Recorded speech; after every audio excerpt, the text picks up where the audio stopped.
Vantage Point. Conversations with our elected senators and representatives who have a very special vantage point because they actually work in the chambers and committee rooms of our state capitol in Des Moines. And we hope that you will have a special vantage point too after you view these conversations and help you figure out what's going on in our state capitol. My guest today is Senator Bob Dvorsky. Bob, you are the dean of the Johnson County delegation because you've been there longer than anybody else from Johnson County has. So welcome. Thank you. Thank you. Now, you were originally from Burlington, right? I was born in Burlington. Mostly grew up in Johnson County. Okay. Tell us a little bit about your background. Where did you grow up, and where did you go to school, and what you did before you got into political life? I grew up in mostly Johnson County. We actually lived on farms till I was like 5 or 6, and then we moved to the metropolitan area of Lone Tree, Iowa, and then we moved to Coralville, and I think in the late 50s, and the families lived in Coralville for years. So, and I grew up in Coralville. I went to University High School. That's not there anymore, and graduated from the University of Iowa. I have an undergrad degree in recreation administration, and I have went back to school later and got a master's in public administration. So. And I worked in public parks and recreation for quite a while, and then after I went back to school and got the master's in public administration, I worked in job development and job training programs for a while, and then I've been working in community-based corrections for the last, I think it's like 18 years, and I was originally a job developer, which ties into that sort of thing, that working in a halfway house, Hope House, which is in Coralville, and helped our residents there find jobs and maintain jobs and that sort of thing. And then the last 2 years, I've been the executive officer for the 6th District Department of Correctional Services, and I do projects for our director of the 6th District. Right. And you have a political family, don't you? We do. We come by this naturally. My parents and my mom, who you knew, was real active in Johnson County politics as a Democrat, and we were active in Coralville politics and all that. And that's kind of where we learned how to do things. In Coralville, they used to run city elections, and we had a person, the legendary Russell Slade, who used to run operations where he could tell within 10 votes what the vote was going to be on those city elections. And they actually operated, instead of precinct captains, they had block captains. My mom was just in charge of a block. So that I thought that's the way you ran all campaigns. It sort of is the way I think Barack Obama would like to run all campaigns. So absolutely. But learning there that was very instructive, and my mom was always active in those things in the Democratic Party, and my dad helped out too, putting up signs and those sort of things. So our family has been involved a lot. My wife Sue is a longtime teacher in the Iowa City Community School District, and she's active in the Iowa City Education Association, was president of the Iowa City Education Association at one time, and is involved a lot with that. And she's been involved with the Democratic Party for a while.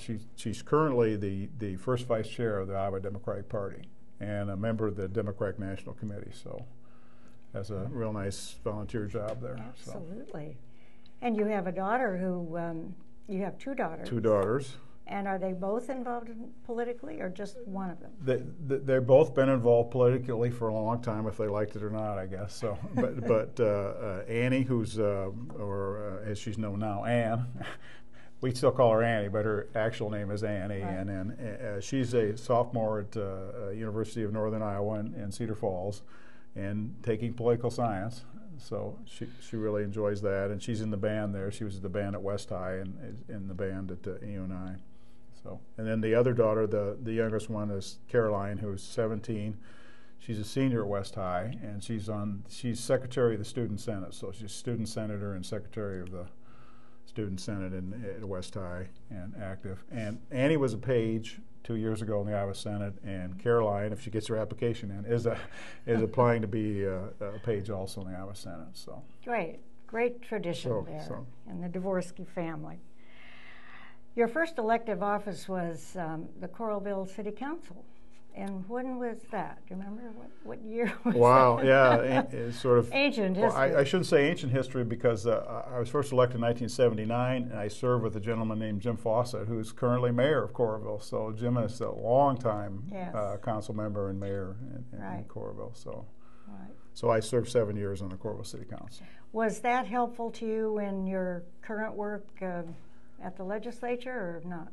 I think it was helpful in sort of knowing the process on working with a board and working with other members and how you get things done. Issues aren't exactly the same. You have a lot more sort of special interest groups and things at the legislature. But I think working with people and also it's good to, so you know some of the problems and situations with city government.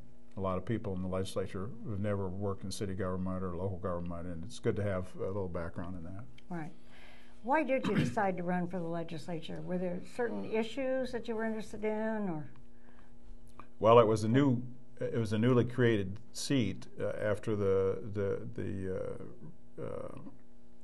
they created a new seat in for the 1982 election that sort of was, and this was in the House then, that had Coralville and sort of everything west in Johnson County, and then a little bit into Iowa County, and so it was a good seat that was one that I thought I could represent, and I think it was sort of a natural progression to go from the city council to the legislature.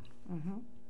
Did you run on any particular issues? Do you remember what you were interested in at that time? Well, one being that I had background on city council, and the other, education has always been a big issue that ran on, and I think that's probably the thrust of it, a couple different issues. I think over the years you probably got more involved into various issues than you did initially starting out. I think most people don't have a real clear sense of what will happen in Des Moines until they get there. For one thing, you learn about a lot of problems that you didn't know we had. Right. Once you get there, you see what they are. Now, you're Senate District number 15. Tell us what the boundaries are of that district. Okay. Each Senate district makes up 2 House districts, and the person who used to represent the northern part of my House district, Ruo Faggy, who represented it very well for several years, but his line always was, my district goes from Waubeke to Windham. If people know where Waubeke is or Windham is, but the Senate district goes from up in sort of northern Lynn County down to the southern part of it is actually Iowa City. So I have 2 precincts in the far western part of Iowa City, over off Ferret Road and over by West High, and then everything else is sort of the corridor district from Coralville on up through into Lynn County. And then I don't have any part of Cedar Rapids now. I did in the previous district, but goes around Cedar Rapids and picks up those smaller communities there: Ely and Bertram, Springville, Mount Vernon, and Lisbon area. So in Lynn County. So you do have to cover quite a bit of ground in your campaign. It's a very good district. It's sort of the corridor district, though. I like to tell people it's the high-tech corridor district. Right. So. Absolutely. Now, every 10 years we redistrict, and because Johnson County is a growing population center, we get small. Our districts get smaller, and we get more of them. Do you anticipate that's going to happen again in this coming reapportionment? I'm sure it will. The last time when we redistrict, my Senate district was the 3rd largest as far as population, larger than what the number is supposed to be. I mean, we're about a little over 3 million in population for the state. So that means every House district is about 30,000, and